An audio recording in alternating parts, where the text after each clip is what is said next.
Welcome to the Think Small podcast, hypergrowth for small businesses. So, what's slowing you down? Well, hi, everybody. Again, this is Rob Godlewski with the Think Small podcast. And today our guest is Shauna Frost. And Shauna is the CEO of Meals on Wheels for New Mexico. Shauna, thanks so much for joining us today. Thank you so much for having me. I'm excited to be here. Absolutely. Well, listen, let's talk about the business and your mission and what you're doing for people in need in the New Mexico area. Yeah, so Meals on Wheels New Mexico has been around for 54 years. We deliver food and friendship to the homebound across New Mexico.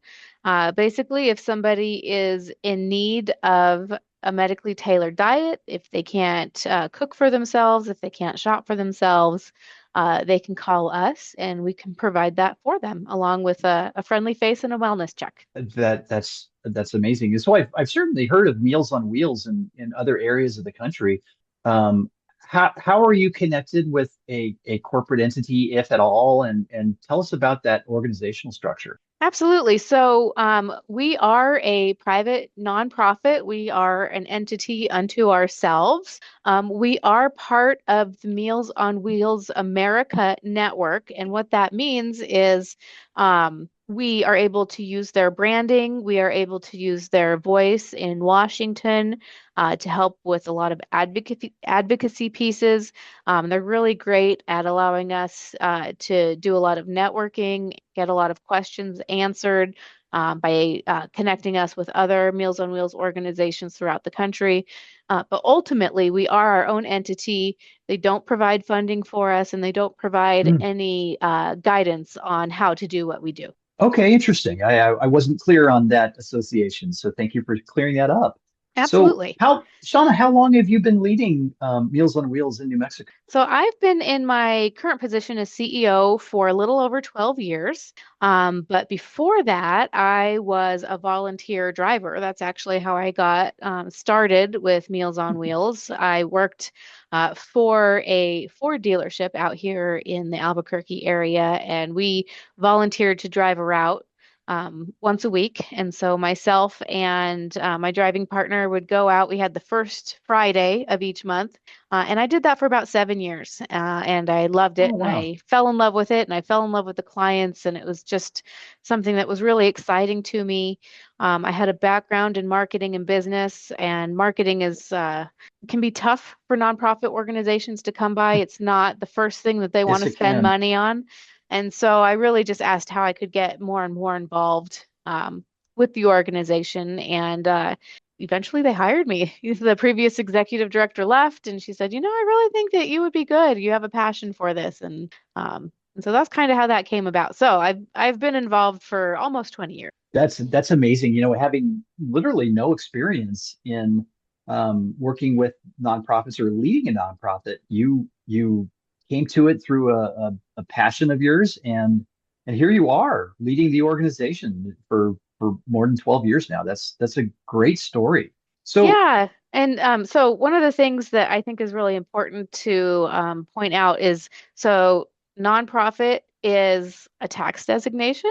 It's not a business model. You definitely don't want to have no profit, or else you wouldn't be able to right. function.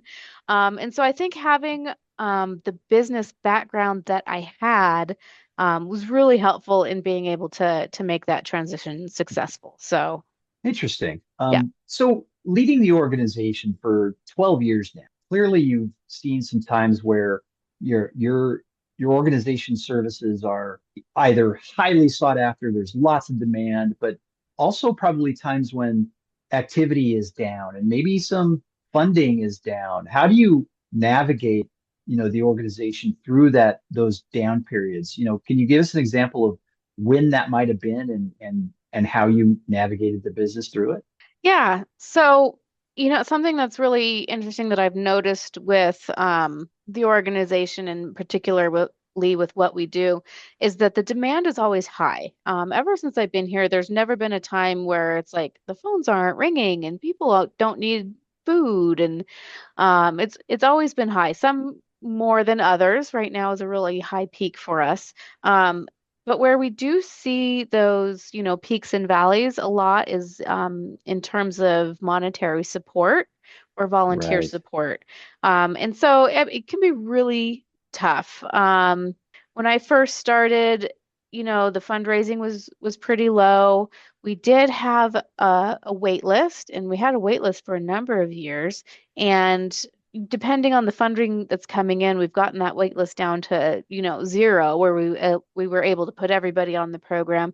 But it's been as high as 9 months. You Oh my know, goodness. yeah, and so that can be really hard. And at that point, you really start looking at, what are some really objective ways that we can look at who's calling us and figuring out who would benefit most from the meals that we're delivering at that point in time, and then really working to share the story. I mentioned before that marketing is not a place where nonprofits will spend a lot of their money, just because you don't necessarily see that return come in the same way that you put those marketing dollars out.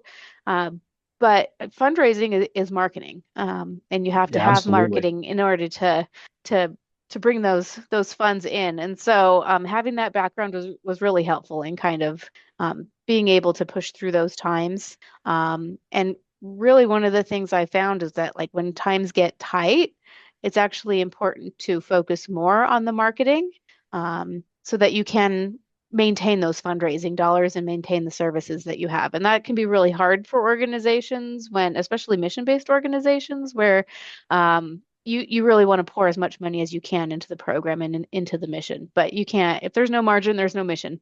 Right, right.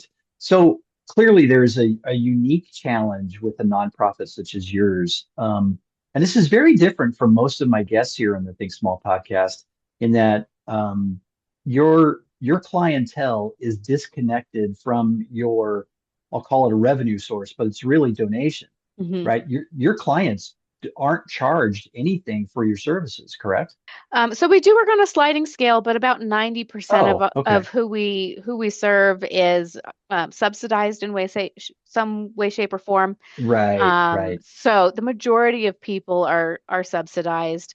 If you get into really high income levels, then we're asking them to kind of pay back into the system and help support somebody that might not Sure. be same at that same income level. But you're correct. We're probably one of the only areas of business where you're trying to sell something that the buyer's never gonna touch or experience for themselves. How do you sell something to somebody that they can never like see and touch and interact Right, with, and they right, don't get to take it home and see, like, oh, this is of good value, this is of good quality. And so you're really you're selling the feel goods, the feeling of right. changing somebody's lives. And so it is a very unique proposition, and especially when you get into times of recession, which I think we might be going into right now. Things can get really tight because people are really focused on putting gas in their car and putting food on their table and making sure that their kids are taken care of and things like that. And so, how do you ask them to then basically purchase something that that they themselves will never receive? Right, right. Yeah. And that's kind of the game for most nonprofits, though, right? Hmm. Absolutely. Uh, Absolutely. yeah. So are most of your donations coming from, individual giving, or is it more entity and corporate driven? So when I first started a number of years ago, a lot of it was individual giving. Mm, Um, but it's really important for nonprofits to diversify their funding, specifically because when you get into situations like this, where individuals might pull back significantly, then you're going to really need to rely on your other funding streams to be able to, make it through those times. And so right now, our funding is about a third, a third, a third. So we have about a mm, third of individual donations. We have about a third of corporate entities. We have about a third of government support. And so, okay. really, the hope is that when one pulls back, the other pushes forward, and we're able to kind of even out that way. And that's probably something that you drove the organization towards. Can I make that assumption? You can make that assumption. I did Okay, that great. with help, absolutely. But Of yeah, course. no, it was really important for sustainability. that we make sure that we get those ratios right and in a place where Yeah, we felt comfortable being able to do what we wanted to do, which was grow. We've grown a lot in the last 12 years. So, right. And even though the organization's mission, I hesitate to call it your business, but even though it's a very different from a normal, profit generating business, the methodology you just used to approach that is very similar to a for-profit business, right? You need to diversify your donations or your revenue streams or your customer base. I talk mhm. to a lot of folks that are focus a lot of their business on way too much of their sales or their business is driven to one or two or three customers, and that's a challenge. And you saw the same thing. You just needed to diversify that donor base to level things out. And clearly that's helped you navigate through uncertain times when one of those parties is less apt to donate to a nonprofit. Absolutely. I really think that it has helped with the sustainability that we have. It's there's been a couple times in 2020 and then that it could have easily gone awry if we hadn't have really taken those steps. So I mean, you have to plan for the unexpected, really, Right. is what it is. So, yep. Interesting. Um, so along with talking about how to navigate those times when donations and grants are struggling, it sounds like you're in a space now where you're really moving the needle forward, right? You're balancing your donor base and I think the key metric that you mentioned is you're either don't have a wait list or it's a very short wait list. So that's impressive. You're able to take care of the needs of the community. Yeah, we're really lucky in that regard. So, we have done a pretty big push. We're in the middle of a strategic campaign called the Million Meals Campaign.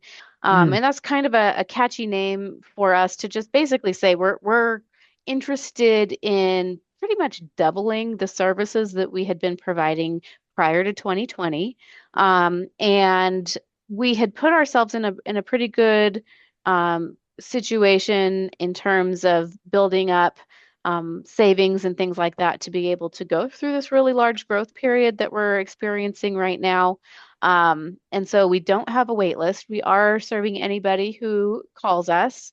We are able to get them a meal. Um, Previously, we had just served the Albuquerque area, the Albuquerque metro area. We have mm, expanded, so now we are able to serve statewide. And really, one of the big things that we did was start to dip our toes into the healthcare arena. There's a lot mm. more interest in serving seniors, but also serving seniors and using food as medicine to keep them out of long-term care facilities, to keep them out of hospital rooms. Basically, we can serve somebody for an entire year for what it would cost an insurance company to put them into a hospital for a single day. And so by convincing those healthcare entities to pay us for the year, and in turn, we're helping to keep people out of their emergency rooms, keeping people out of Right. long-term care facilities. We're actually saving them money. And that was a really big piece of the sustainability part. So diversifying our donations and that kind of revenue stream, but also working towards a revenue stream where we are being reimbursed for the meals that we're serving instead of having to Okay. fundraise for the meals Oh, that we're serving. And so that's another big piece of that as well. I'm glad you mentioned that because as you were describing that, I'm thinking that is an incredibly complex kind of circle of transactions, if you will, right? Um, Drastically expanding your services and yet services for people who aren't paying for your services. So I appreciate the addition of getting reimbursed by other entities for those services. That makes all the sense in the world. And as you're going through this, how are you navigating the organizational growth challenges that I'm sure you're seeing? Um, One step at a time. I always like to my team would laugh because I always say, "How do you eat an elephant? You eat it one bite at a time." And so you just That's take right. these little tiny bites. I mean, we've seen the healthcare piece coming down the pipeline for quite a while. We've heard a lot of chatter about it. And so we Right. started moving our organization in that direction probably 6 or 7 years ago, trying to put ourselves in a position to make it a viable option for us. And so we had to move deeply into HIPAA compliance, learn what that looked Mm, like, and figure out how, like, what systems do we use to be able to offer that to the healthcare entities. Streamlining a lot of services, and you just do it one piece at a time. And so we used to use like paper routing systems. And so we do use a lot of volunteers. In our deliveries, we have well over 200 volunteers that work with us on a weekly basis. Our drivers, we were handing them paper and say, "This is who you deliver to," and we've right. since gone to an app, and so now we have an app that they use that they can log in and do. So that was one piece of it. Just like little bits and pieces of integrating technology into the administrative process to kind of automate things that normally we would, handwrite an application and then we would upload it and then we have to type it Sure. in to the system and figuring out, well, if we're already handwriting it out, can we just do it online so it's already in the system kind of a thing? And Right. so, Right. but it's taken many years of one piece at a time to get to the point where, we can handle delivering 2,000 meals a day. Wow. That Yeah, sounds like just an incredible volume. it is. So you It's also a lot. you yeah, I'm sure it's a lot. So you also mentioned that you were mainly doing business in the Albuquerque area specifically and started expanding, I guess, a number of years ago. What was the driver behind, and I'm sure it had to do with, you know, higher donations and more funding, but what was the real driver to expand of your geographic area to cover as much as New Mexico as you can? Yeah, that really came with COVID and in 2020. Oh. And so what happened is, everything shut down and we started getting these phone calls from across the state. I need help. I don't, I can't go to the grocery store. I don't know how I'm going to Hmm. eat my next meal. Um, and at that point in time, we just kind of had to, listen to these people cry basically on the phone and say, like, Wow. we don't have a system available to help you right now. And so um that was really the impetus of, we don't want to have to turn people away. We don't want to turn people away. We want to tell people, yes, we can help you and this is how we can help you. And so we worked really hard to figure out um how to do overnight shipments, that Mm. were in compliance with the food laws and the shipment laws and all that kind of stuff. It took a while, but we figured it out, and now we're shipping out, upwards of 20 boxes a day of meals, overnight shipments to individuals, and then also.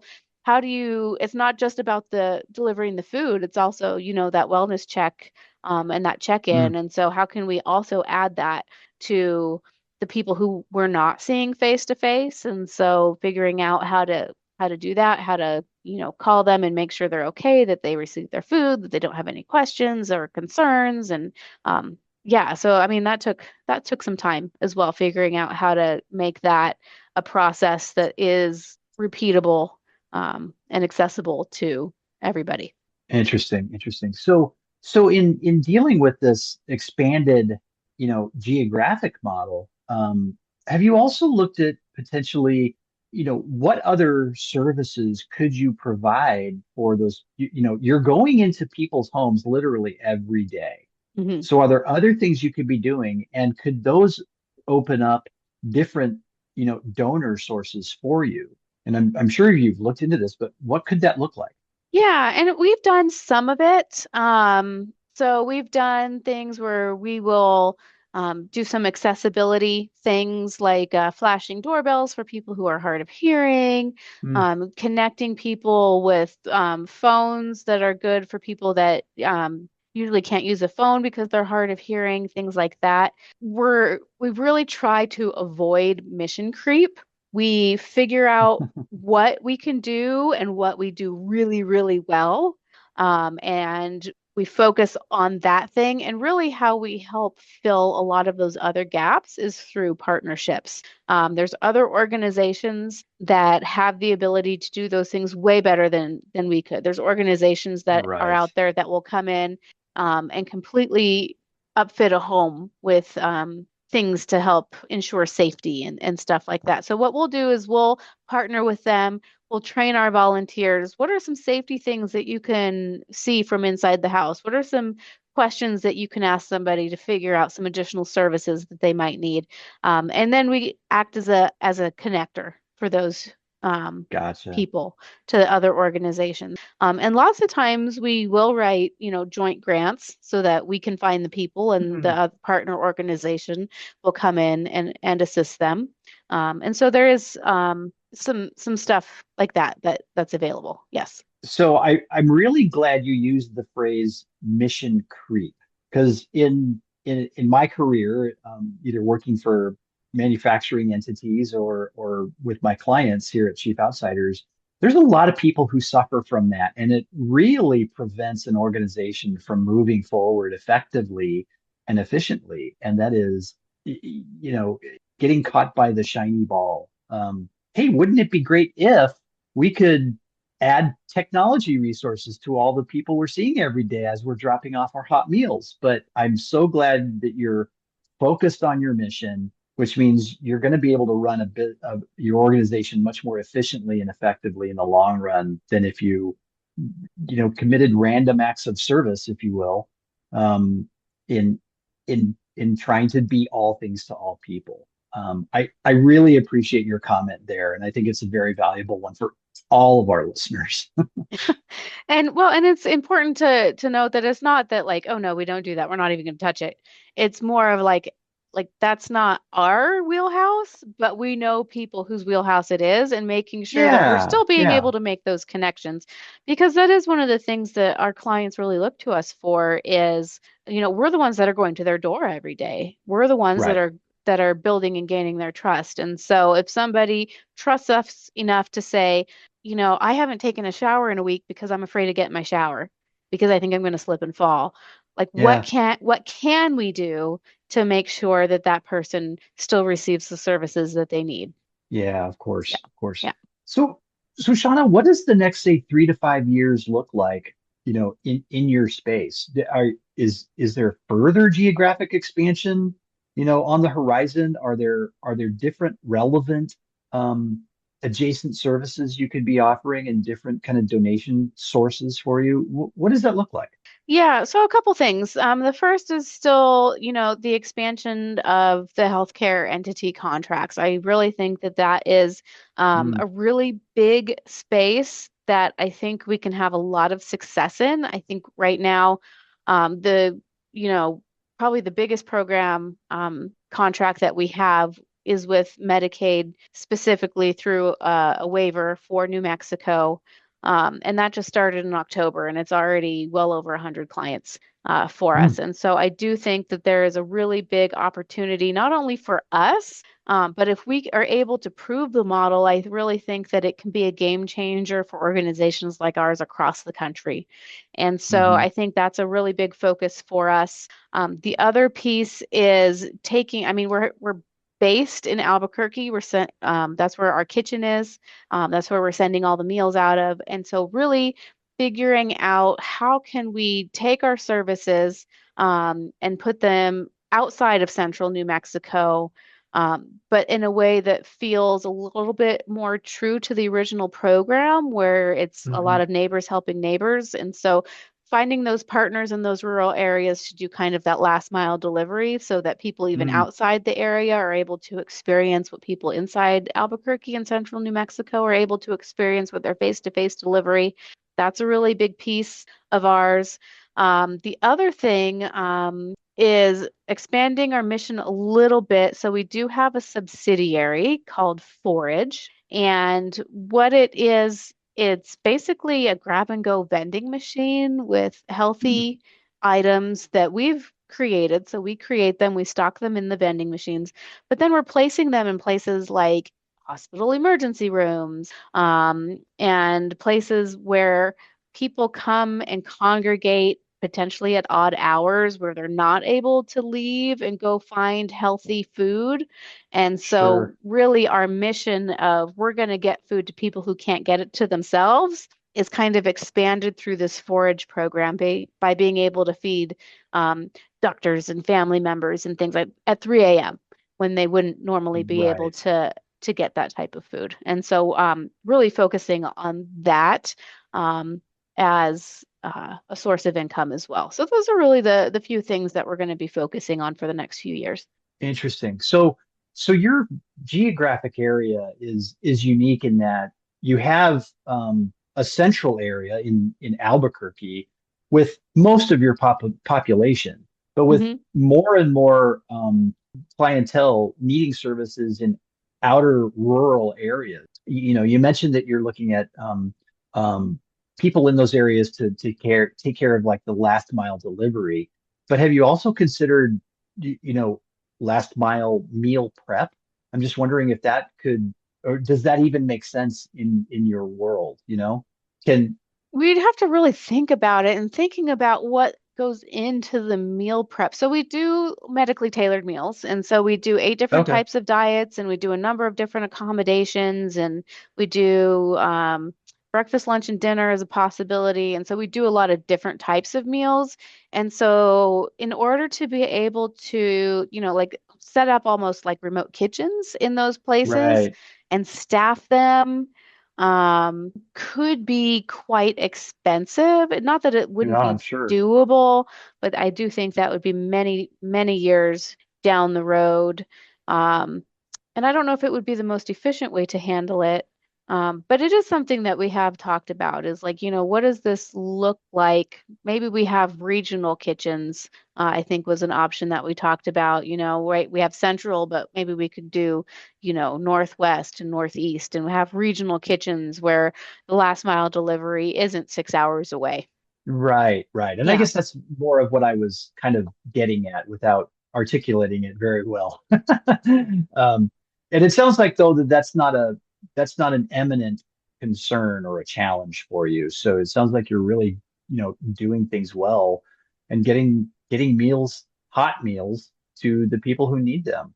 Shauna, do you have any last pieces of advice for our audience who maybe dealing with a similar challenge? Maybe they're trying to lead a nonprofit and trying to balance the client service needs to the the incoming donations. Um, I would What say can you tell our probably, audience? ask questions, find a great group of peers that you can talk to.